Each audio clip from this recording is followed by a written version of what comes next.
गई है कि सुध ना रही तन मन की।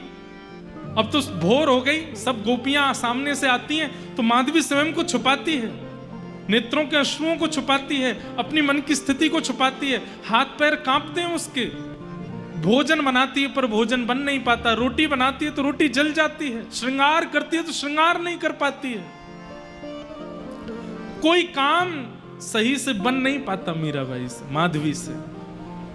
और बस अब ये भी उसको मन में भाव आता है कि मैं इन गोपियों से कैसे पूछूं कि ठाकुर जी कहाँ हैं। और ये गोपियां कभी ठाकुर जी को देखने जाती भी हैं तो माधवी को संग लेके नहीं जाती। अरे ठाकुर जी बड़े हो गए, 7 वर्ष की आयु जब हुई और इंद्र पूजा मिटा करके जब ठाकुर जी ने गिरिराज पूजन कराया, सब ब्रजवासी गोवर्धन गए, उनमें माधवी भी गई है। आज माधवी के मन में एक आशा है, आज कृष्ण दिखेंगे, आज श्याम सुंदर दिखेंगे, आज मुझे कन्हैया जरूर दिखेंगे।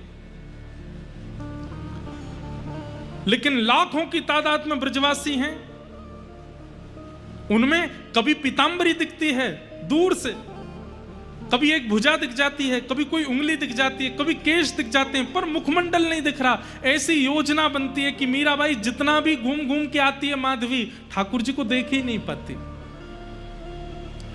अंत तो गत्वा जब इंद्र ने वर्षा की और 7 वर्ष के ठाकुर जी ने 7 कोस लंबे चौड़े गिरिराज पर्वत को अपनी बाम हस्त की कन्नी उंगली पर धारण किया, सब ब्रजवासी दौड़ करके जब ठाकुर जी के समीप पहुंच गए, माधवी जैसे तैसे प्रयास करके उस शिला के पास पहुंच गई जहां ठाकुर जी खड़े हैं।